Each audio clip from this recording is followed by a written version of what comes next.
Você é burra demais para entender, mãe. Sai da frente. Eu tinha 66 anos quando meu filho disse essas palavras. 66 anos de vida, de histórias, de conquistas que ele nunca soube que existiram. E ali estava eu, parada no meio do escritório dele, com a mão ainda suspensa no ar depois de ter sido empurrada para longe do computador. Sabe o que é mais estranho? Não foi a dor no pulso que ele torceu. Não foi nem a humilhação de ser tratada assim na frente da minha nora, que assistia tudo da porta com aquele sorrisinho de canto de boca. O que mais doeu foi perceber que, para o meu próprio filho, eu não passava de uma velha ignorante que atrapalhava. Uma intrusa na própria família. Um estorvo que ele apenas tolerava. Meu nome é Aparecida Mendonça Ferreira. Tenho 68 anos agora, e essa história que vou contar aconteceu há 2 anos. 2 anos que parecem uma vida inteira, porque foi exatamente isso que mudou. Minha vida inteira. A forma como eu me enxergava. A forma como deixava os outros me tratarem. A forma como eu existia no mundo. Mas antes de continuar, preciso que você entenda uma coisa. Preciso que você entenda quem eu era antes daquele dia e quem eu me tornei depois. Porque essa história não é sobre vingança, embora muita gente vá achar que é. É sobre uma mulher que passou décadas se apagando para caber nas expectativas dos outros e que finalmente descobriu que seu silêncio podia ser a resposta mais poderosa que ela tinha. Deixa eu te contar como tudo aconteceu. Em 2022, eu tive alguns problemas de saúde. Nada que fosse me levar embora, mas o suficiente para me assustar. Morava sozinha num apartamento antigo que precisava de reformas, minha aposentadoria mal cobria as contas, e eu não tinha mais energia para cuidar de tudo sozinha. Foi quando Ricardo, meu único filho, me ofereceu um quarto na casa dele. Na época, achei que era um gesto de amor, que ele estava genuinamente preocupado comigo, que queria me ter por perto nos meus últimos anos. Chorei de emoção quando ele fez o convite.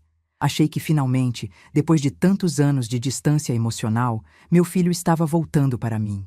Que íamos recuperar o tempo perdido, que eu ia poder ser avó de verdade, presente, participando da vida dos meus netos.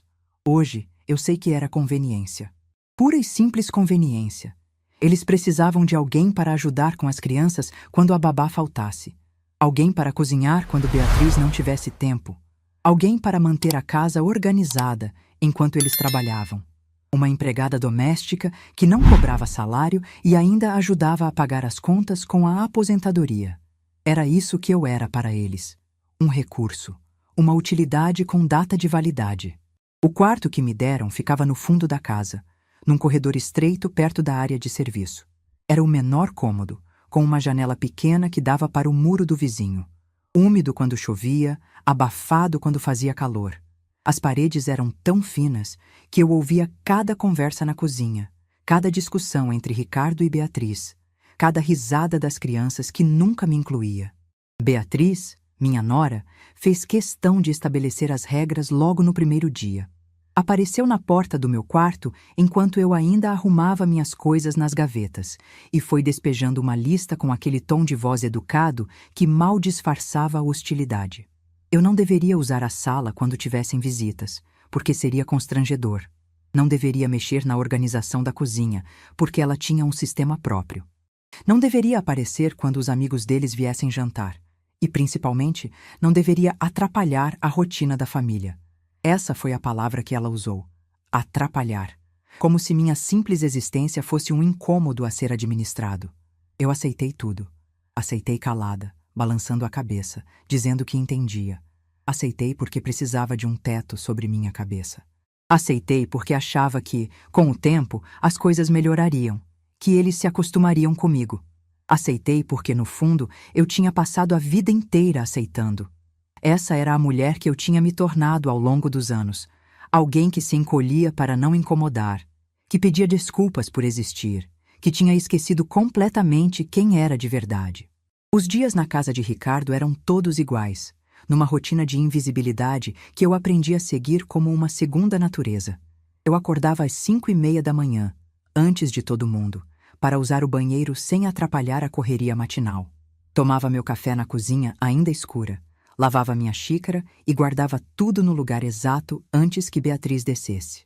Passava as manhãs no meu quarto, lendo livros velhos que tinha trazido comigo ou assistindo televisão com o volume quase no mudo. Às vezes eu cozinhava o almoço nos dias em que Beatriz permitia. Nesses dias eu me esmerava, fazia os pratos que Ricardo gostava desde criança, temperava tudo com o carinho de mãe que nunca deixou de existir. Mas raramente alguém agradecia. Eles comiam em silêncio e depois Beatriz comentava que eu tinha usado sal demais ou que o arroz estava passado. Meus netos, Pedro e Isabela, tinham 8 e 10 anos na época. Crianças boas no fundo, mas que aprenderam com os pais que a avó não merecia muita atenção. Quando eu tentava conversar com eles, perguntava sobre a escola, sobre os amigos, eles respondiam com monossílabos impacientes e voltavam correndo para os videogames. Quando eu oferecia ajuda com a lição de casa, Beatriz aparecia dizendo que preferia chamar o professor particular, que tinha método próprio. Aos poucos, fui entendendo meu lugar naquela casa. Eu era invisível. Um fantasma que habitava o quarto dos fundos e que todos preferiam fingir que não existia. Uma presença incômoda que era tolerada, nunca bem-vinda. Ricardo tinha aberto uma empresa de tecnologia em 2020. Trabalhava com sistemas de gestão financeira para empresas de médio porte, daqueles programas que controlam vendas, estoque, folha de pagamento. Eu nunca entendi muito bem o que ele fazia. Pelo menos era isso que todos pensavam. A verdade é que eu entendia perfeitamente. Entendia cada termo técnico que ele usava nas ligações, cada processo que ele discutia com os funcionários, cada problema que ele enfrentava. Mas eu tinha aprendido a ficar quieta. Tinha aprendido que minha opinião não era bem-vinda naquela casa. Março de 2022. Era uma terça-feira quente, daquelas típicas de fim de verão em Campinas, com o ar pesado e o céu carregado. Ricardo estava trabalhando em casa desde as 7 da manhã, trancado no escritório do segundo andar. Eu sabia que ele estava nervoso com alguma coisa importante. Nos últimos dias, mal dormia, mal comia, passava horas no telefone gritando com fornecedores e funcionários. Beatriz andava na ponta dos pés, avisando as crianças para não fazerem barulho. Naquela tarde, por volta das 3 horas, eu estava atravessando o corredor em direção ao banheiro, quando ouvi Ricardo xingando. Palavras fortes, pesadas, daquelas que fazem a gente se encolher, mesmo sem querer. A porta do escritório estava entreaberta, e eu parei ali, quase sem perceber. Vi a tela do computador mostrando uma mensagem de erro em letras vermelhas. Vi Ricardo passando as 2 mãos pelo cabelo com um desespero que eu não via nele desde que era criança. E então vi algo que fez meu coração disparar de uma forma que eu não sentia há décadas. Algo que acordou uma parte de mim que eu achava que tinha dormido para sempre. Era um erro que eu conhecia. Conhecia muito bem, intimamente. Era um problema no módulo de sincronização de dados. Algo que acontecia quando o sistema tentava processar informações conflitantes de múltiplas fontes ao mesmo tempo. Eu tinha visto aquele erro centenas de vezes. Tinha resolvido aquele erro dezenas de vezes. Em 1987. Sem pensar, como se meu corpo se movesse sozinho, empurrei a porta e entrei no escritório. Ricardo levantou os olhos, surpreso de me ver ali, naquele território que eu nunca invadia. Antes que ele pudesse falar qualquer coisa, eu apontei para a tela e disse, quase automaticamente, como se estivesse de volta àquele laboratório de quase 40 anos atrás. Ricardo, isso parece um problema no módulo de sincronização. Se você reiniciar o serviço de banco de dados com o parâmetro de recuperação forçada e depois rodar o script de verificação de integridade, deve resolver. O erro está no cache de transações, não nos dados propriamente ditos. O silêncio que se seguiu durou apenas 2 segundos. Mas foram os 2 segundos mais longos da minha vida. Ricardo me olhou como se eu tivesse acabado de falar em uma língua alienígena. Seus olhos foram da minha face para a tela, da tela para minha mão que apontava o monitor, e de volta para mim. Vi confusão, vi irritação, vi algo que parecia quase nojo. E então, como se algo dentro dele tivesse explodido, ele se levantou da cadeira num movimento brusco e empurrou minha mão com força. Você é burra demais para entender, mãe. Sai da frente. Você não sabe nada de tecnologia. A força do empurrão me fez dar 2 passos para trás, quase tropeçando. Meu pulso doeu onde ele apertou, mas a dor física foi engolida imediatamente pela dor que rasgou meu peito. Burra demais! Burra! Eu que tinha criado sistemas quando ele ainda nem era nascido. Eu que tinha escrito código quando computadores ocupavam salas inteiras. Eu que tinha sido pioneira num mundo que não queria mulheres. Burra demais para entender. Foi nesse momento que notei Beatriz na porta. Ela estava encostada no batente, com os braços cruzados, e aquele sorriso que eu conhecia tão bem. Um sorriso pequeno, de satisfação, de prazer em me ver sendo colocada no meu lugar. Ela não disse nada. Não precisava. O olhar dela dizia tudo o que precisava ser dito. Ricardo já tinha voltado para o computador, bufando de raiva, murmurando algo sobre essa velha que só atrapalha. Ele nem se desculpou, nem olhou para trás para ver se eu estava bem. Para ele, eu já tinha deixado de existir. Fiquei parada ali por alguns segundos, sem saber o que fazer com o corpo, com as mãos, com a vergonha que ardia no meu rosto. Minha mão ainda formigava do empurrão. Meus olhos ardiam com lágrimas que eu me recusei a derramar. Não ia dar esse gostinho para Beatriz, que ainda estava ali na porta, observando, esperando minhas lágrimas como quem espera o final de um espetáculo. Respirei fundo, virei as costas e fui para o meu quarto.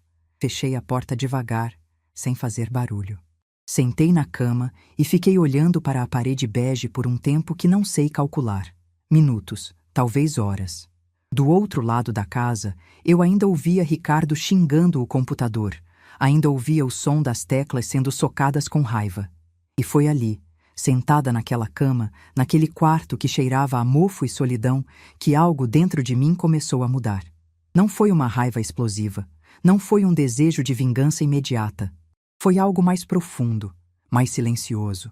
Foi como se uma chama que estava apagada há décadas começasse a se acender de novo, bem devagar. Uma chama que tinha nome. Um nome que eu tinha esquecido. Dignidade. Porque, sabe, eu tinha esquecido quem eu era. Tinha passado tantos anos sendo a esposa do Jorge, a mãe do Ricardo, a avó do Pedro e da Isabela, que tinha esquecido que antes de tudo isso eu era Aparecida Mendonça. A menina que amava matemática quando suas colegas brincavam de boneca. A jovem que entrou numa faculdade de engenharia cheia de homens que apostavam que ela desistiria. A mulher que, em 1987, criou um dos sistemas de computador mais importantes da história da tecnologia brasileira. E qual sistema era esse? O sistema Fênix. O mesmo sistema que, quase 4 décadas depois, ainda servia de base para programas usados por centenas de empresas em todo o país. O mesmo sistema que Ricardo, sem saber, tinha escolhido para a empresa dele. O mesmo sistema que naquele exato momento estava travado na tela, ameaçando destruir o contrato mais importante da vida do meu filho. Ele não sabia. Ninguém naquela casa sabia. Ninguém sabia que a velha, burra demais para entender, era a criadora do código que sustentava o negócio dele. Que cada linha daquele programa tinha passado pelas minhas mãos. Que eu era, provavelmente, a única pessoa viva no Brasil que ainda entendia aquela arquitetura antiga, porque fui eu quem a desenhou, linha por linha. Naquela noite, deitada no escuro, ouvindo Ricardo ainda lutando com o sistema que eu criei, tomei uma decisão. Não sabia ainda exatamente qual seria. Não sabia se ia ajudá-lo ou deixá-lo afundar. Mas sabia uma coisa com clareza. Não ia mais aceitar ser tratada como menos. Algo em mim tinha acordado, e dessa vez não ia dormir de novo. O que aconteceu nos dias seguintes mudou tudo. O sistema travou completamente. Ricardo entrou em pânico. Técnicos vieram e foram sem conseguir resolver. E então, um homem chamado Augusto disse algo que fez o mundo do meu filho desmoronar. Só uma pessoa pode resolver isso. Uma engenheira chamada Aparecida Mendonça. Ela criou esse sistema em 1987. É a única que conhece essa arquitetura por dentro. Ricardo ficou em silêncio. Beatriz ficou em silêncio. E eu, no meu quarto dos fundos, ouvi tudo através das paredes finas. A pessoa que eles procuravam desesperadamente estava a 10 metros de distância, esperando. Para você entender o que aconteceu depois daquele empurrão, Preciso te contar quem eu era antes de me tornar invisível, antes de virar a mãe do Ricardo, antes de aceitar que meu lugar era nos cantos, nas sombras, no silêncio, porque eu nem sempre fui assim. Houve um tempo em que eu ocupava espaço, em que minha voz era ouvida, mesmo que tentassem abafá-la, em que eu olhava nos olhos de homens que duvidavam de mim e provava, linha de código por linha de código, que eles estavam errados. Nasci em 1957, em São Paulo, numa época em que o destino de uma mulher já vinha escrito antes mesmo dela nascer. Casar, ter filhos, cuidar da casa, morrer. Nessa ordem. Ninguém esperava nada diferente de mim. Ninguém, exceto meu pai. Seu Joaquim era funcionário público, trabalhava no cartório central da cidade. Um homem simples, de poucas palavras, mas com ideias que pareciam de outro planeta para aquela época. Ele acreditava que mulheres podiam ser o que quisessem, que inteligência não tinha gênero, que sonhos não precisavam de permissão. Enquanto minhas colegas aprendiam a bordar e a cozinhar, meu pai me ensinava matemática na mesa da cozinha. Enquanto as outras meninas brincavam de casinha, eu resolvia equações num caderno surrado que ele comprava com o dinheiro do próprio cigarro. Minha mãe achava aquilo tudo uma perda de tempo. Dizia que eu ia acabar sozinha, que nenhum homem queria uma mulher que se achava mais inteligente que ele. Mas meu pai apenas sorria e dizia: "Deixa a menina, Maria, ela vai longe." E eu fui. Em 1975, aos 18 anos, prestei vestibular para engenharia de computação na Universidade de Campinas. Minha mãe chorou por 3 dias quando soube. Não de orgulho, de vergonha. Disse que eu estava me jogando num mundo de homens, que ia voltar destruída, que ninguém ia me querer depois daquilo. Meu pai, já doente naquela época, apenas segurou minha mão e disse: "Vai, filha, e não deixa ninguém te diminuir." Ele faleceu 2 meses antes de eu receber o resultado. Nunca soube que eu passei. Nunca soube que fui uma das 3 mulheres aceitas numa turma de 80 homens. Às vezes, nos momentos mais difíceis da faculdade, eu fechava os olhos e imaginava o sorriso dele. Aquele sorriso me carregou por anos. A faculdade foi um campo de batalha. Não estou exagerando. Os professores me ignoravam durante as aulas, como se eu não existisse.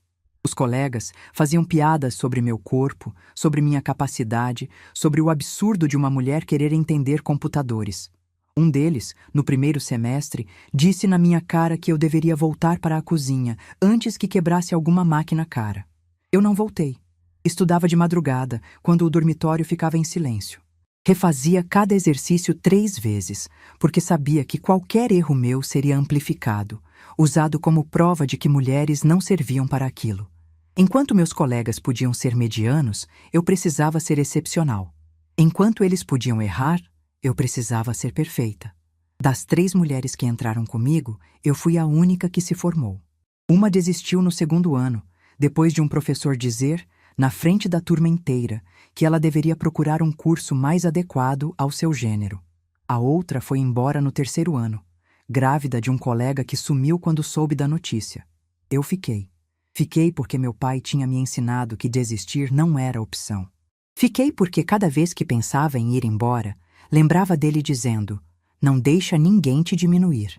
Me formei em 1980, com uma das melhores notas da turma.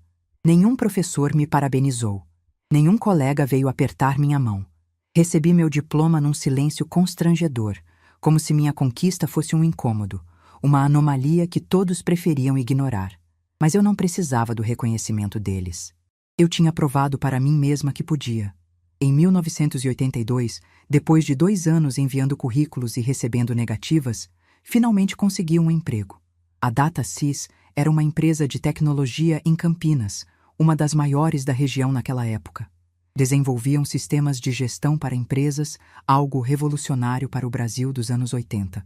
Fui contratada como programadora júnior, a única mulher no departamento técnico. O ambiente era tão hostil quanto a faculdade, talvez pior. Meu chefe, Oswaldo Martins, me tratava como se eu fosse uma secretária que tinha se perdido e entrado na sala errada.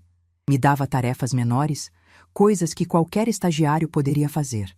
Me excluía das reuniões importantes, dizendo que eu ainda não estava pronta. Quando eu entregava um trabalho bem feito, Ele conferia 3 vezes, procurando erros que não existiam. Os colegas não eram melhores, faziam comentários sobre minhas roupas, sobre meu cabelo, sobre como era estranho ver uma mulher digitando código em vez de servindo café. Um deles, certa vez, deixou uma revista masculina na minha mesa, com um bilhete que dizia: "Para você aprender qual é o seu lugar." Eu joguei a revista no lixo e voltei ao trabalho. Não ia dar a eles o gostinho de me ver chorar. Foi nessa época que conheci Jorge. Ele trabalhava no departamento comercial da DataSys. Era simpático, educado e parecia genuinamente impressionado com minha inteligência. Nos primeiros encontros, ele me ouvia falar sobre código, sobre sistemas, sobre meus sonhos de criar algo que mudasse a forma como empresas funcionavam. Ele dizia que me admirava, que nunca tinha conhecido uma mulher tão inteligente. Casamos em 1983. E aos poucos, quase sem eu perceber, as coisas começaram a mudar. Jorge não era um monstro. Não gritava, não batia, não me humilhava em público. Mas tinha aquele jeito sutil de ir minando minha confiança, gota a gota, dia após dia. Começou a fazer comentários sobre minhas horas extras. Dizia que eu estava negligenciando a casa, que uma esposa deveria ter outras prioridades. Quando eu chegava animada contando sobre um projeto, ele mudava de assunto ou dizia que estava cansado demais para ouvir sobre computadores. Em 1985, quando descobri que estava grávida de Ricardo, Jorge deixou claro o que esperava de mim. Disse que não queria que nosso filho fosse criado por babás, que uma mãe de verdade ficava em casa, que eu podia voltar a trabalhar quando a criança crescesse. Quando a criança crescesse, era uma promessa vaga que nós dois sabíamos que nunca seria cumprida. Mas antes de sair da DataSys, eu precisava terminar uma coisa. Um projeto que tinha começado em segredo, nas madrugadas em que Jorge dormia e eu não conseguia desligar a cabeça. Um sistema de gestão financeira diferente de tudo que existia no Brasil. Algo que permitiria que empresas com várias filiais compartilhassem dados em tempo real, que automatizaria processos que levavam semanas, que revolucionaria a forma como negócios eram administrados. Eu chamei de Sistema Fênix, como a ave que renasce das cinzas. Porque era isso que eu sentia que estava fazendo. Renascendo através daquele código, provando para mim mesma que ainda era a mulher que meu pai acreditava que eu podia ser. Trabalhei no Fênix por quase 2 anos. Noites sem dormir, fins de semana inteiros na frente do computador, cada linha de código escrita com uma dedicação que beirava a obsessão. Em 1987, finalmente terminei. Era a coisa mais complexa e mais bonita que eu já tinha criado. Olhava para aquelas linhas de programação e via minha alma ali, traduzida em linguagem de máquina. Apresentei o sistema para Osvaldo numa manhã de terça-feira. Ele olhou para a tela por alguns minutos em silêncio. Depois pediu que eu explicasse como funcionava. Expliquei cada módulo, cada função, cada inovação. Quando terminei, ele apenas disse: "Interessante. Deixe os arquivos comigo para eu analisar melhor." Uma semana depois, fui chamada para uma reunião com a diretoria. Achei que finalmente seria reconhecida, que iam me promover, me dar o crédito pelo meu trabalho. Entrei na sala de reuniões com o coração acelerado e um sorriso que mal conseguia esconder. Mas o sorriso morreu quando vi Osvaldo na frente da sala, apresentando o Sistema Fênix como criação dele. Cada slide que ele mostrava era meu. Cada explicação que ele dava era baseada nas minhas palavras. Cada elogio que ele recebia dos diretores era por um trabalho que eu tinha feito. E eu estava ali, sentada no canto da sala, assistindo minha maior conquista ser roubada na minha frente. Quando tentei falar, Osvaldo me interrompeu e disse que eu tinha ajudado em algumas partes menores, mas que a concepção e o desenvolvimento principal eram dele. Os diretores nem olharam para mim. Por que olhariam? Eu era apenas a programadora júnior, a mulher que provavelmente servia café e fazia pequenas correções no código dos homens de verdade. Saí daquela reunião destruída. Chorei no banheiro por 1 hora, com a mão na boca para ninguém ouvir. Pensei em denunciar, em mostrar meus rascunhos, em provar que o Fênix era meu. Mas quem acreditaria em mim?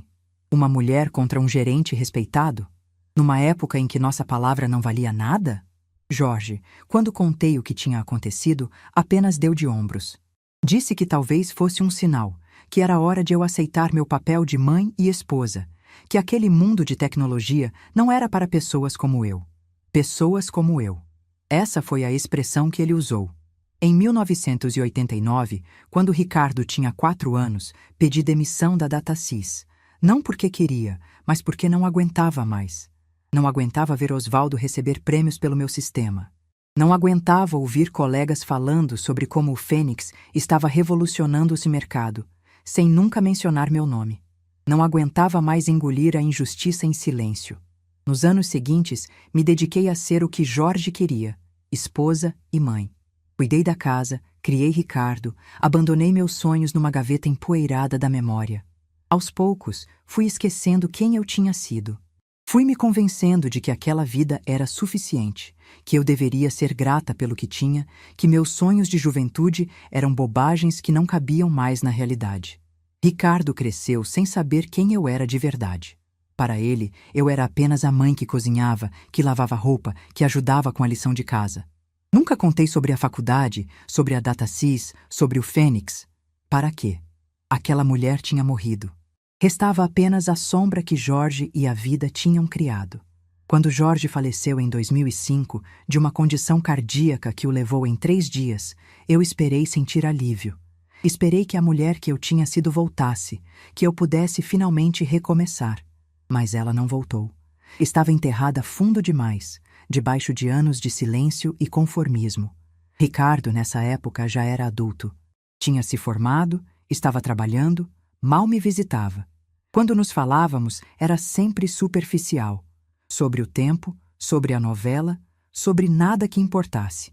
Ele não me conhecia. E a essa altura, eu também não me conhecia mais. Foi só naquela noite, depois do empurrão, deitada no escuro daquele quarto úmido, que eu finalmente entendi o que tinha feito comigo mesma. Tinha me apagado. Tinha me diminuído tanto para caber nas expectativas dos outros que tinha desaparecido por completo.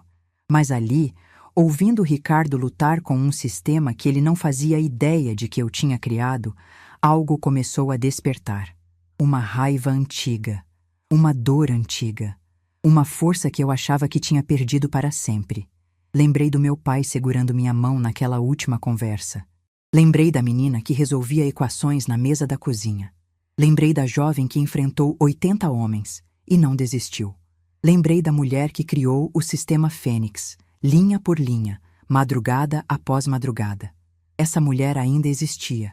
Estava escondida, machucada, quase sufocada por décadas de silêncio, mas ainda respirava.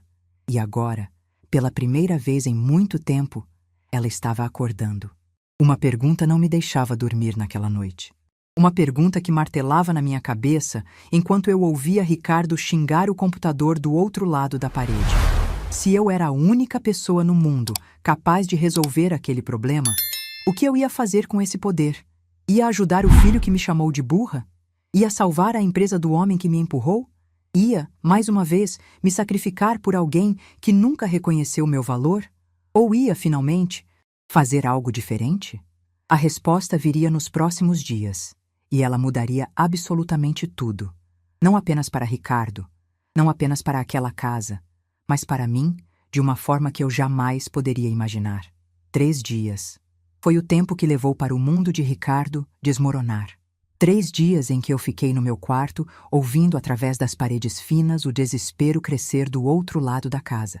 3 dias em que técnicos entraram e saíram, em que telefonemas eram feitos em tom cada vez mais desesperado, em que Beatriz parou de sorrir e começou a roer as unhas de nervoso.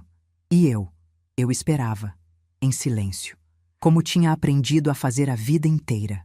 Na manhã seguinte ao empurrão, acordei com o som de Ricardo gritando no telefone. Eram 7 horas e ele já estava no escritório, tentando explicar para alguém que o sistema tinha travado, que os dados não estavam acessíveis, que ele precisava de ajuda urgente. Pelo tom da voz dele, dava para perceber que a pessoa do outro lado não estava sendo compreensiva. Fiquei deitada na cama, olhando para o teto, processando tudo o que tinha acontecido no dia anterior. A mão que ele empurrou ainda doía um pouco, mais pela memória do gesto do que pela força física. Mas a dor maior era outra. Era perceber que meu filho me via como um estorvo tão grande que nem conseguia considerar a possibilidade de eu saber alguma coisa útil. Burra demais para entender. Levantei devagar, fiz minha higiene matinal e fui até a cozinha preparar meu café. Beatriz já estava lá, de pé junto ao balcão, com olheiras profundas e uma expressão que eu nunca tinha visto nela. Parecia preocupada de verdade. Quando me viu, nem fez aquela cara de desagrado habitual. Apenas murmurou um bom dia quase inaudível e voltou a olhar para o celular. Preparei meu café em silêncio, como sempre. Lavei minha xícara, guardei tudo no lugar. Estava quase saindo da cozinha quando Beatriz falou, sem tirar os olhos do telefone. O sistema da empresa travou. Ricardo pode perder um contrato muito importante. Eu parei na porta. Ela nunca conversava comigo sobre nada que importasse. Nunca me incluía em assuntos da família. O fato de estar me contando aquilo era um sinal de como a situação era grave. Apenas assenti com a cabeça e voltei para o meu quarto. Não disse nada. O que eu poderia dizer? Que eu sabia exatamente qual era o problema? Que eu podia resolver em menos de 2 horas? Que o sistema que estava destruindo a empresa do meu filho era uma criação minha? Não. Eu tinha tentado ajudar. Tinha sido chamada de burra. Agora ia esperar. O segundo dia foi pior. Ricardo chamou 3 técnicos diferentes, todos especialistas em sistemas de gestão. Vi quando eles chegaram pela janela do meu quarto, homens de terno carregando notebooks, com ar de quem sabia o que estava fazendo. Vi também quando foram embora, horas depois, com expressões derrotadas. Naquela noite, ouvi Ricardo e Beatriz discutindo. Ela perguntava se não tinha como recuperar os dados de outra forma, se não existia um backup em algum lugar. Ele respondia, a voz carregada de frustração, que o problema não era o backup, era a arquitetura do sistema. Que algo tinha corrompido o núcleo do programa e que sem acesso a esse núcleo, nada funcionava. Sorri no escuro do meu quarto. O núcleo, o coração do Fênix, a parte mais complexa e mais protegida do sistema, aquela que eu tinha desenhado com camadas de segurança que ninguém nunca conseguiu decifrar. Porque eu não queria que ninguém pudesse roubar meu trabalho de novo. Eu tinha construído uma fortaleza digital, e agora essa fortaleza estava trancada por dentro. No terceiro dia, tudo mudou. Era uma quinta-feira, por volta das 2 da tarde. Eu estava no meu quarto tentando ler um livro, mas sem conseguir me concentrar, quando ouvi vozes novas na sala. Uma voz masculina, grave, pausada, que eu não reconhecia. Coloquei o livro de lado e me aproximei da porta, encostando o ouvido na madeira fina. A voz dizia, Seu Ricardo, eu já trabalhei com muitos sistemas ao longo da minha carreira. 40 anos nessa área. E posso dizer com certeza que esse aqui é um dos mais complexos que já vi. A arquitetura é antiga, dos anos 80, mas é brilhante. Quem criou isso era um gênio. Meu coração disparou. Abri a porta do quarto só uma fresta, o suficiente para ouvir melhor. Ricardo respondeu, mas deve ter um jeito de resolver, não é? O senhor é o melhor técnico que me indicaram. A voz grave continuou. Esse sistema é baseado no Fênix. O senhor conhece? Foi desenvolvido em 1987 por uma empresa chamada DataSys. Na época, revolucionou o mercado brasileiro. O problema é que a estrutura central, o que a gente chama de núcleo, foi projetada de uma forma muito específica. Não existe documentação pública sobre ela. Quem projetou quis garantir que ninguém pudesse copiar ou modificar sem autorização. Houve um silêncio. Depois, Ricardo perguntou, e quem projetou? O homem respirou fundo antes de responder. Eu prendia a respiração do outro lado da parede. Uma engenheira chamada Aparecida Mendonça. Pelo menos, é o que dizem os registros técnicos mais antigos. Oficialmente, o sistema foi creditado a um tal de Oswaldo Martins. Mas quem trabalhou na área naquela época sabe que não foi ele quem escreveu aquele código. O estilo de programação é completamente diferente. A Aparecida Mendonça era conhecida por criar estruturas de segurança quase impossíveis de quebrar. E essa aqui tem a assinatura dela em cada linha. Meu corpo inteiro tremeu. Depois de quase 40 anos, alguém finalmente estava dizendo a verdade.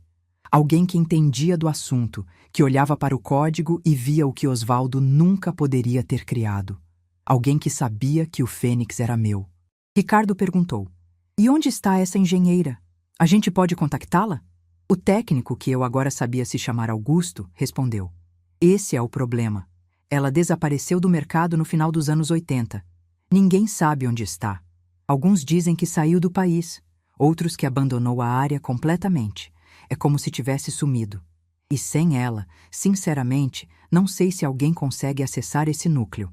Ela construiu uma fortaleza digital e levou a chave com ela. O silêncio que se seguiu foi longo. Eu podia imaginar Ricardo passando a mão pelo cabelo, Beatriz mordendo o lábio, os dois processando a informação de que a salvação da empresa dependia de uma mulher fantasma que ninguém conseguia encontrar. E eu estava ali, a 10 metros de distância, com a chave nas mãos. Voltei para dentro do quarto e fechei a porta. Sentei na cama, o coração ainda acelerado, as mãos tremendo. Pela primeira vez em décadas, eu tinha poder. Poder real. O poder de decidir o destino de alguém que me tratou como lixo. Mas junto com o poder, veio o conflito. Porque, apesar de tudo, Ricardo era meu filho. O menino que eu tinha embalado para dormir, que eu tinha ensinado a andar de bicicleta, que eu tinha amado incondicionalmente durante toda a minha vida. Ele tinha se tornado um homem que me desprezava, mas ainda era parte de mim. Ainda carregava meu sangue, meus genes, pedaços da minha história. Fiquei sentada na cama por horas, pensando. O que meu pai faria no meu lugar? O que ele me diria se pudesse me ver agora? Foi quando me lembrei de uma coisa que eu tinha quase esquecido. Levantei e fui até o armário. No fundo, atrás de roupas que eu não usava há anos, havia uma caixa de papelão velha, amarelada pelo tempo. Eu tinha trazido aquela caixa comigo quando me mudei para a casa de Ricardo, mais por apego do que por utilidade. Nunca tinha aberto, nunca tinha mostrado para ninguém. Puxei a caixa e coloquei sobre a cama. Minhas mãos tremiam quando abri a tampa. Lá dentro, protegidos por décadas de esquecimento, estavam os pedaços da mulher que eu tinha sido. Cadernos com anotações técnicas, escritas à mão com minha letra de 30 anos atrás. Folhas de código impressas em papel contínuo, daqueles antigos com as laterais perfuradas. Fotografias da época da DataSys. Eu jovem, sorrindo ao lado de um computador que hoje pareceria um dinossauro. E no fundo de tudo, um envelope pardo com a palavra Fênix, escrita em letras maiúsculas. Abri o envelope com cuidado. Dentro havia a documentação original do sistema. Cada módulo explicado, cada função detalhada, cada senha de acesso anotada. Era o mapa completo da fortaleza que eu tinha construído. A chave que Augusto disse que ninguém tinha.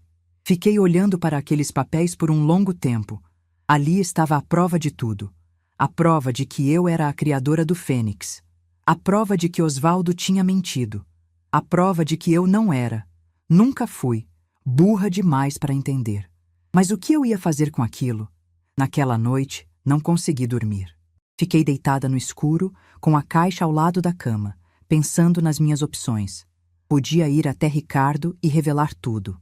Podia salvar a empresa dele, recuperar os dados, garantir o contrato milionário. Podia ser a heroína, a mãe que salvou o dia, a velha que afinal não era tão inútil assim. Mas e depois? O que mudaria? Ricardo ia me agradecer por uma semana, talvez um mês. Beatriz ia fingir que me respeitava até as coisas voltarem ao normal.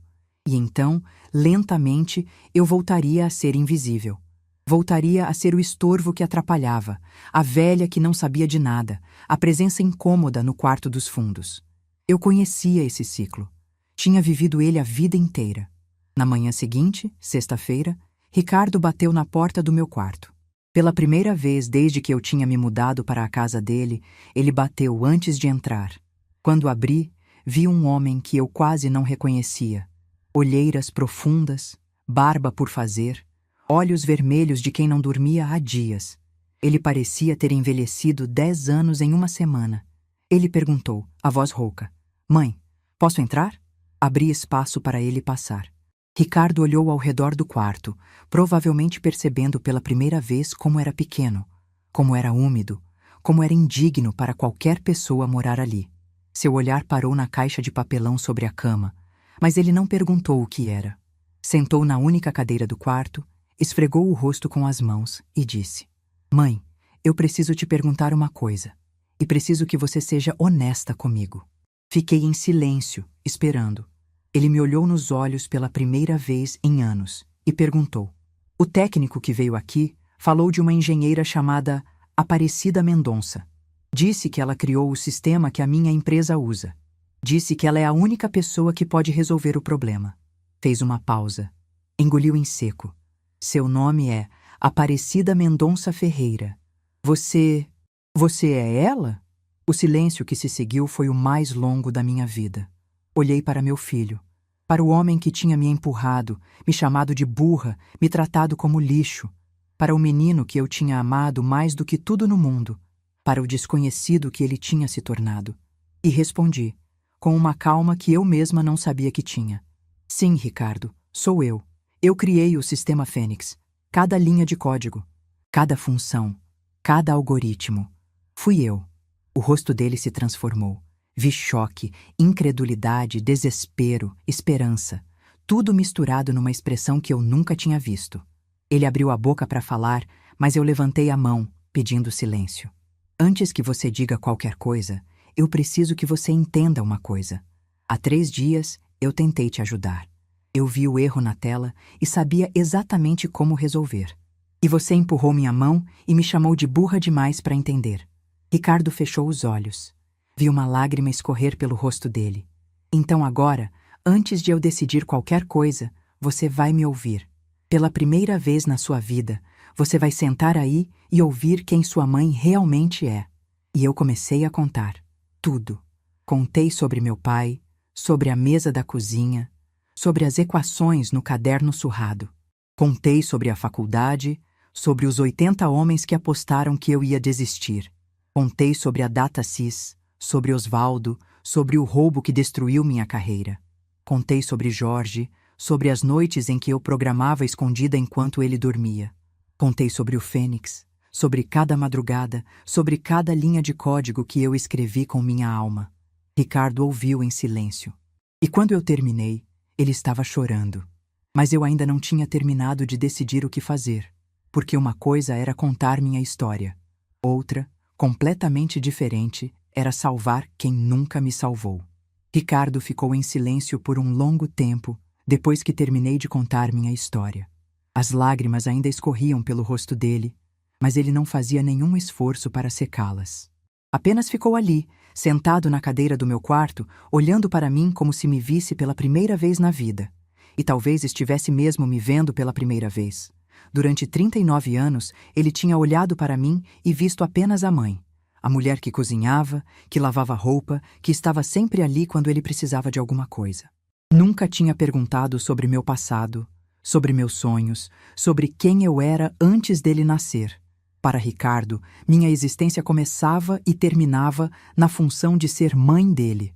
Agora, de repente, ele descobria que aquela mulher tinha criado o sistema que sustentava toda a empresa dele. Que a velha que ele chamou de burra era uma pioneira da tecnologia brasileira. Que cada linha de código que ele usava todos os dias tinha passado pelas mãos da pessoa que ele mais desprezava. Imagino que deve ser difícil processar uma coisa dessas. Depois de alguns minutos, Ricardo finalmente falou. A voz dele estava rouca, quebrada, quase irreconhecível. Mãe, eu não sabia. Eu juro que não sabia. Fiquei em silêncio. Não havia nada para eu dizer. Ele não sabia porque nunca tinha perguntado. Não sabia porque nunca se importou em saber. Ele continuou, as palavras saindo aos tropeços. Por que você nunca me contou? Todos esses anos, você podia ter dito... Olhei para ele com uma calma que me surpreendeu. Quando, Ricardo? Quando eu deveria ter contado? Nos jantares em que você e Beatriz conversavam entre vocês e fingiam que eu não estava na mesa? Nas noites em que você chegava do trabalho e ia direto para o escritório sem nem me dar boa noite? Nos domingos em que vocês saíam com as crianças e me deixavam sozinha porque eu só ia atrapalhar o passeio? Ele baixou os olhos. Não tinha resposta. Eu tentei te contar tantas vezes, filho. Tentei falar sobre minha vida, sobre meu trabalho, sobre quem eu era. Mas você nunca quis ouvir. Toda vez que eu começava a falar sobre o passado, você mudava de assunto ou olhava para o celular. Então eu parei de tentar. Aprendi que minha história não interessava a ninguém. Ricardo esfregou o rosto com as mãos, respirou fundo e me olhou de novo. Vi desespero nos olhos dele. O desespero de quem está prestes a perder tudo e finalmente encontrou uma tábua de salvação. Mãe, eu sei que errei, sei que te tratei mal, e eu vou passar o resto da vida me desculpando por isso, eu prometo. Mas agora, por favor, eu preciso da sua ajuda. A empresa é tudo que eu tenho. Se eu perder esse contrato, vou ter que demitir 15 funcionários, 15 famílias que dependem de mim. Por favor, mãe, me ajuda. A porta do quarto se abriu. Beatriz estava ali, com os olhos vermelhos e a expressão mais humilde que eu já tinha visto nela. Atrás dela, Pedro e Isabela espiavam com curiosidade. Meus netos, que mal me cumprimentavam, agora olhavam para mim como se eu fosse uma estranha fascinante. Beatriz entrou no quarto sem pedir licença. Velhos hábitos não morrem fácil. E parou ao lado de Ricardo. Pela primeira vez desde que eu a conhecia, ela me olhou nos olhos com algo que parecia respeito. Dona Aparecida, eu preciso pedir desculpas pelo jeito que a senhora foi tratada nessa casa. A gente não sabia. Vocês não sabiam porque não quiseram saber. Interrompi, ainda calma. Mas tudo bem, Beatriz. Eu já me acostumei a ser invisível. Ela engoliu em seco, claramente desconfortável. Não estava acostumada a ouvir verdades da velha que ela considerava um estorvo. Ricardo se levantou da cadeira e se aproximou de mim. Vi que ele estava prestes a fazer algo que provavelmente nunca tinha feito na vida adulta. Implorar. Mãe, eu sei que não mereço. Sei que te tratei como se você não valesse nada. E sei que você tem todo o direito de dizer não. Mas eu estou te pedindo, de joelhos se precisar. Por favor, me ajuda a salvar a empresa. Olhei para meu filho, para o homem que ele tinha se tornado, para os anos de desprezo, de silêncio, de indiferença. E olhei também para os netos na porta, para as 15 famílias que dependiam daquele contrato, para tudo que estava em jogo. Uma parte de mim queria ajudar. Era a parte que ainda via nele o menino que eu embalava para dormir, que corria para os meus braços quando tinha pesadelo, que dizia que me amava antes de aprender que demonstrar sentimentos era coisa de fraco. Essa parte queria resolver tudo, salvar o dia, provar que eu era capaz. Mas havia outra parte. Uma parte que tinha acordado naquela noite depois do empurrão. Uma parte que estava cansada de se sacrificar por pessoas que nunca reconheceram seu valor. Uma parte que sabia que, se eu ajudasse agora, nada realmente mudaria. Eles iam me agradecer por uma semana, talvez um mês. E depois, lentamente, tudo voltaria ao normal. Eu voltaria a ser a velha do quarto dos fundos, a invisível, a burra demais para entender. Sentei na cama e peguei a caixa de papelão. Abri na frente deles e mostrei o conteúdo. Os cadernos, as fotos, o envelope com a documentação do Fênix. Ricardo olhou para aquilo tudo com olhos arregalados. Beatriz cobriu a boca com a mão. Era a prova física de tudo que eu tinha contado. A prova de que eu não era, nunca fui, quem eles achavam que eu era. Está tudo aqui, disse, apontando para o envelope. Os códigos de acesso, a documentação do núcleo, tudo o que vocês precisam para resolver o problema. Com isso, qualquer técnico competente consegue desbloquear o sistema em algumas horas. Vi a esperança acender nos olhos de Ricardo. Ele estendeu a mão para pegar o envelope. Eu fechei a caixa. Mas eu não vou dar para vocês. O silêncio que se seguiu foi ensurdecedor. Ricardo ficou paralisado, com a mão ainda estendida no ar. Beatriz arregalou os olhos. Até as crianças na porta pareceram sentir a tensão. Mãe, por favor. Não, Ricardo. Minha voz saiu firme, mais firme do que eu esperava. Há 3 dias, eu tentei te ajudar. Vi o erro na tela e sabia exatamente o que fazer. Você sabe o que você fez? Você empurrou minha mão e me chamou de burra demais para entender. Ele fechou os olhos, como se as palavras fossem facas. Você me humilhou na frente da sua esposa, me tratou como se eu fosse um inseto que tinha entrado no seu escritório. E agora, só porque descobriu que eu posso te salvar, você vem aqui com lágrimas e promessas de que tudo vai mudar? Levantei da cama e olhei para ele de cima. Pela primeira vez na vida, eu estava olhando para meu filho de cima. Eu passei a vida inteira sendo usada, Ricardo. Fui usada pelo meu chefe, que roubou meu trabalho. Fui usada pelo seu pai, que me convenceu a abandonar minha carreira. E fui usada por você, que me trouxe para essa casa não porque me amava, mas porque precisava de alguém para cozinhar e cuidar das crianças de graça. As lágrimas voltaram aos olhos dele, mas eu não parei. Então não, eu não vou te ajudar. Não porque eu queira te ver sofrer, mas porque eu finalmente aprendi uma coisa que deveria ter aprendido há muito tempo. Eu tenho valor. E meu valor não depende de quanto eu me sacrifico pelos outros. Beatriz tentou intervir. Dona Aparecida, a gente pode conversar sobre isso. A gente pode... Não há nada para conversar, Beatriz. A decisão está tomada. Ricardo caiu de joelhos. Literalmente caiu de joelhos no chão do meu quarto. Aquele quarto minúsculo e úmido que eles tinham me dado como se fosse um favor. Vi meu filho, o executivo bem-sucedido, o homem que se achava superior a todos, ajoelhado diante de mim, chorando como uma criança. Mãe, por favor, eu te imploro. Eu faço qualquer coisa, qualquer coisa. Olhei para ele por um longo momento. Senti meu coração apertar. Senti a vontade de ceder, de abraçá-lo, de resolver tudo como eu sempre fiz. Mas então, lembrei das palavras dele. Burra demais para entender. E a vontade passou. Levanta, Ricardo, você não precisa ficar de joelhos, não vai mudar nada. Ele levantou devagar, o rosto manchado de lágrimas. Vi raiva começar a substituir o desespero nos olhos dele. A raiva de quem não está acostumado a ouvir, não. Você está fazendo isso por vingança, ele disse, a voz endurecendo. Você quer me ver fracassar. Balancei a cabeça. Não, filho, eu não quero te ver fracassar. Eu só não quero mais me destruir para te salvar. Existe uma diferença. Ricardo saiu do quarto sem dizer mais nada. Beatriz foi atrás dele, lançando para mim um olhar que misturava raiva e confusão. As crianças desapareceram pelo corredor, assustadas com a tensão. E eu fiquei ali, sozinha, com minha caixa de memórias no colo. As semanas seguintes foram as mais difíceis da minha vida naquela casa. Ricardo não falava mais comigo. Beatriz me tratava com uma frieza que fazia a hostilidade anterior parecer carinho. As crianças eram instruídas a me evitar. Eu tinha me tornado não apenas invisível, mas indesejável. O contrato foi perdido. A multinacional não esperou.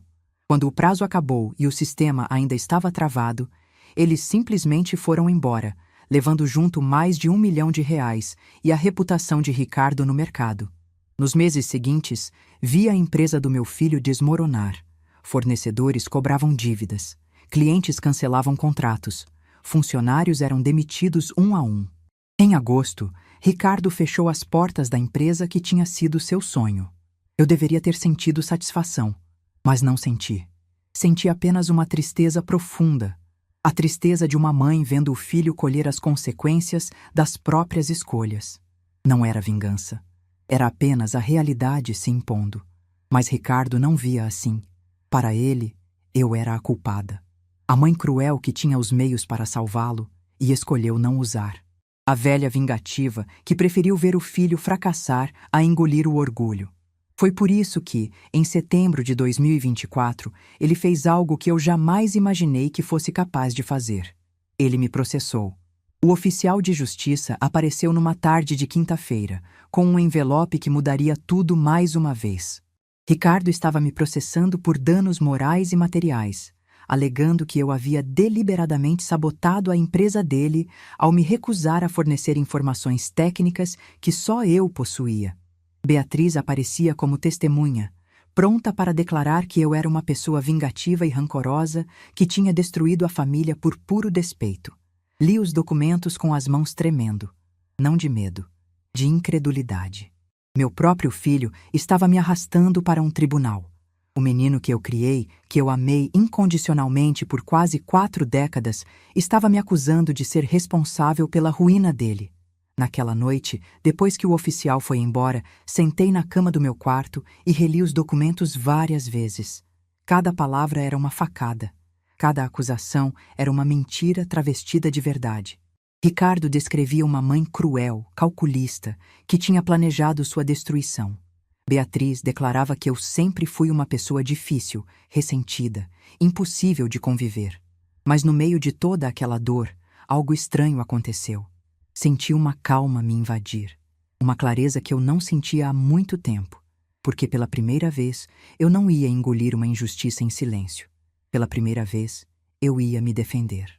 Pela primeira vez, o mundo ia ouvir minha história, não sussurrada num quarto dos fundos, mas proclamada num tribunal, diante de todos.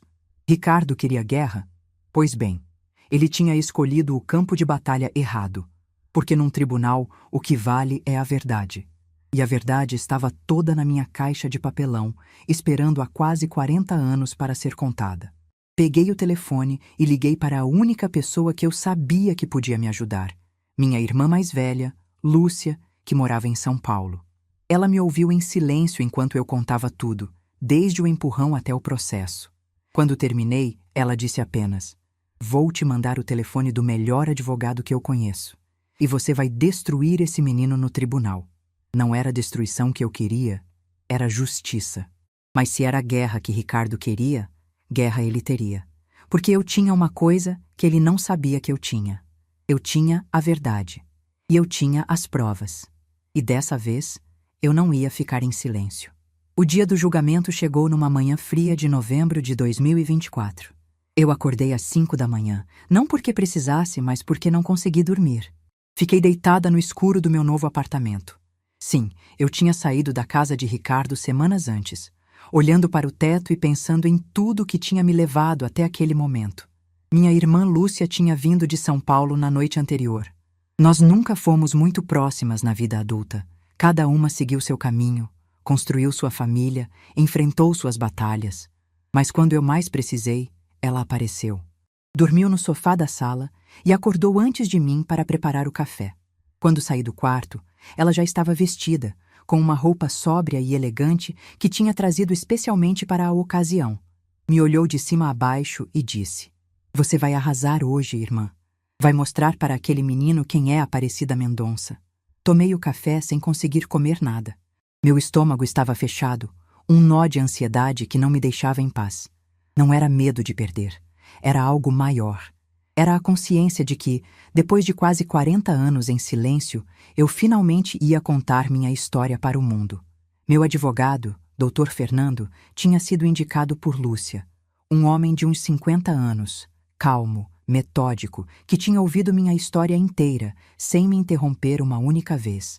Quando terminei de contar, ele apenas disse: "Dona Aparecida, esse caso é ganho, mas mais do que isso, essa história precisa ser ouvida."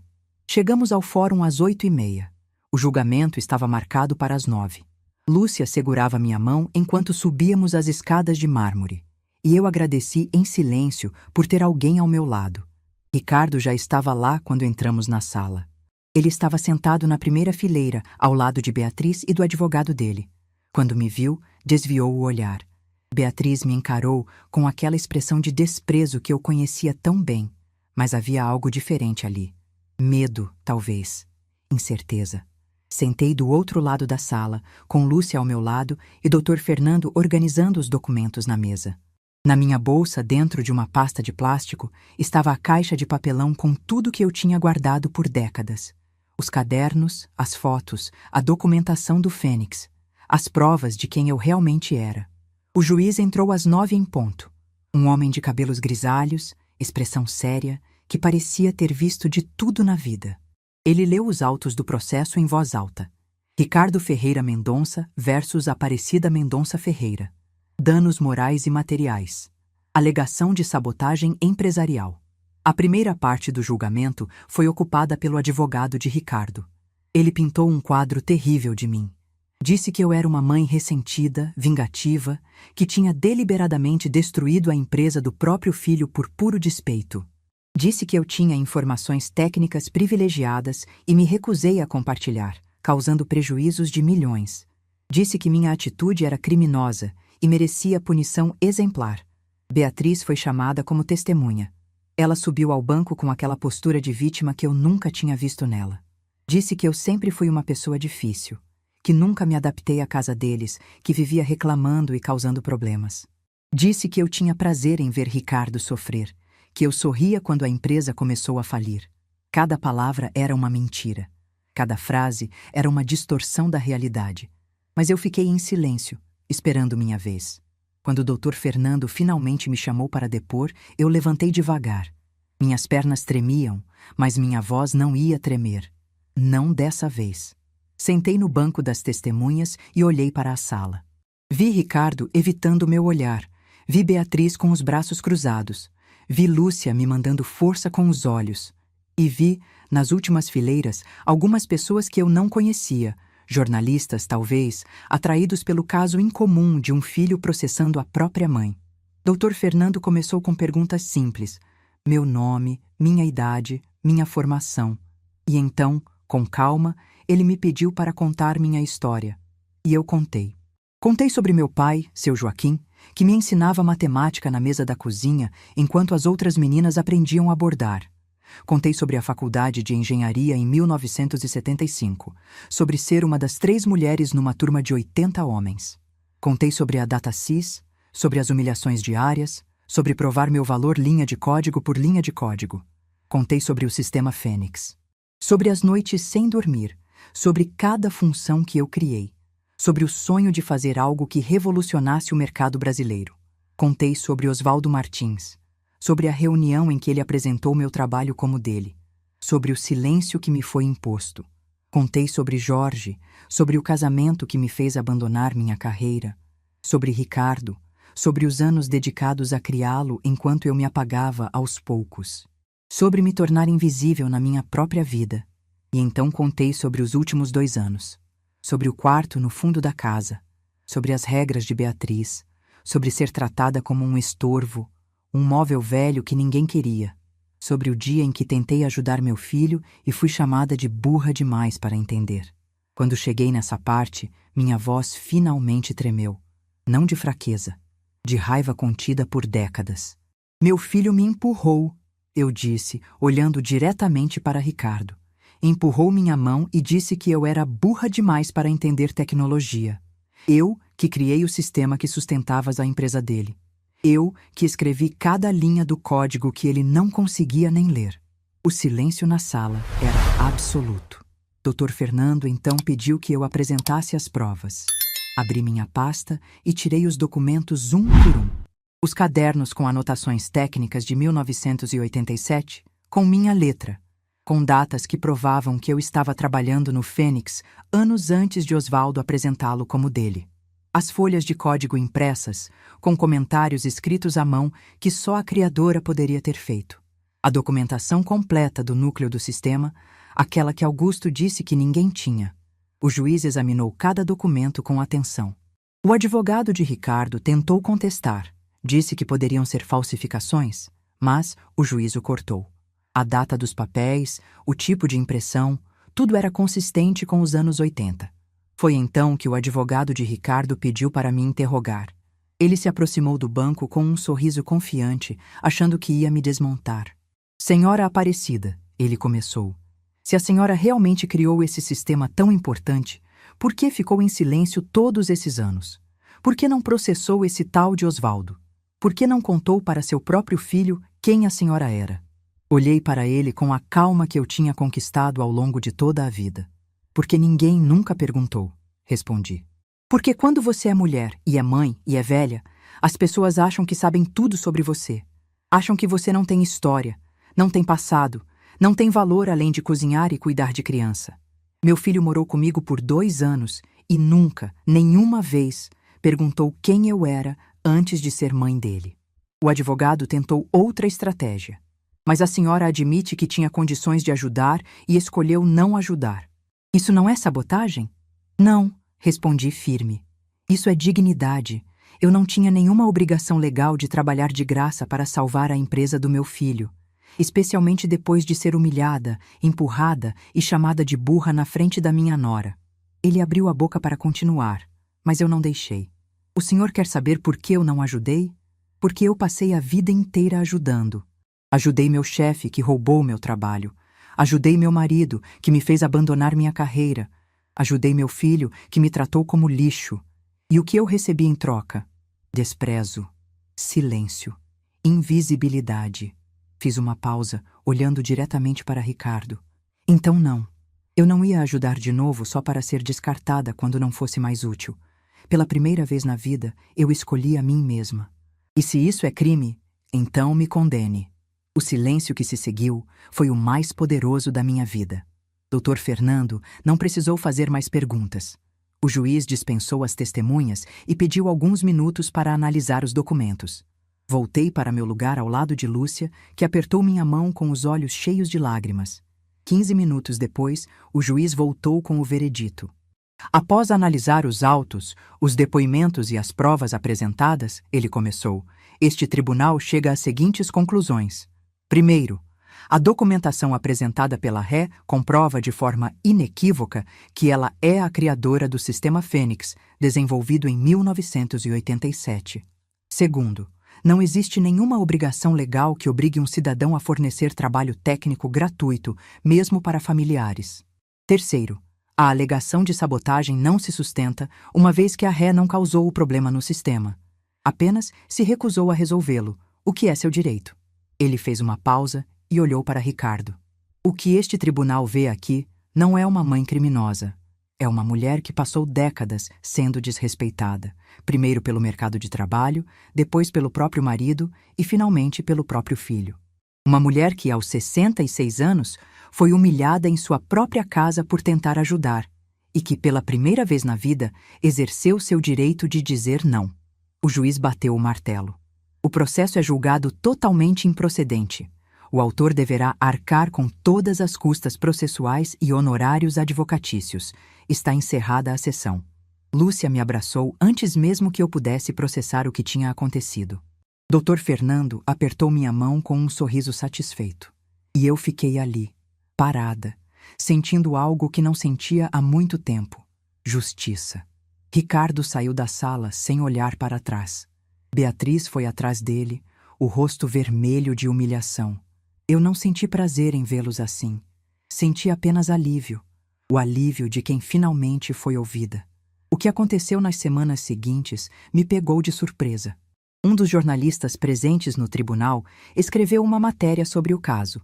O título era: Pioneira da tecnologia brasileira é processada pelo próprio filho após ser chamada de burra. A história viralizou. Outros jornais me procuraram. Canais de televisão pediram entrevistas. Empresas de tecnologia me convidaram para palestras. Aos 68 anos, eu finalmente estava sendo reconhecida pelo trabalho que fiz 40 anos antes. Não por vingança, por verdade. Hoje, enquanto conto essa história, moro num apartamento pequeno, mas luminoso, no centro de Campinas. Comprei com o dinheiro das palestras que passei a fazer. Tenho uma rotina tranquila. Acordo cedo, cuido das minhas plantas, leio meus livros, encontro amigas para um café. Ricardo nunca mais me procurou. Beatriz também não. Mas Pedro e Isabela, meus netos, às vezes me mandam mensagens escondido dos pais.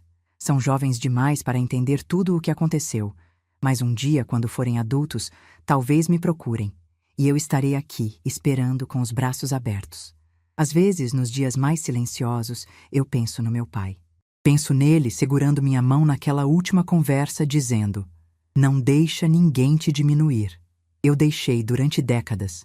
Deixei que o mundo me convencesse de que eu não valia nada além da minha função de cuidar dos outros. Mas agora, finalmente, eu entendi o que ele quis dizer. Não era sobre brigar, sobre gritar, sobre se impor. Era sobre saber, no fundo do coração, que você tem valor. Mesmo quando ninguém mais consegue ver. Meu silêncio naquele tribunal não foi fraqueza. Foi força. A força de uma mulher que passou a vida sendo empurrada para os cantos e que finalmente ocupou o centro da própria história. Algumas pessoas vão dizer que eu fui cruel, que mãe de verdade ajuda o filho, não importa o quê. Mas essas pessoas nunca foram chamadas de burras demais para entender por alguém que elas amaram a vida inteira. Eu não destruí meu filho. Eu apenas parei de me destruir por ele. E essa diferença, eu finalmente aprendi. É tudo. Se essa história tocou seu coração, deixe seu like, se inscreva no canal e comente aqui embaixo. No meu lugar, o que você faria? Sua mensagem pode iluminar o dia de alguém.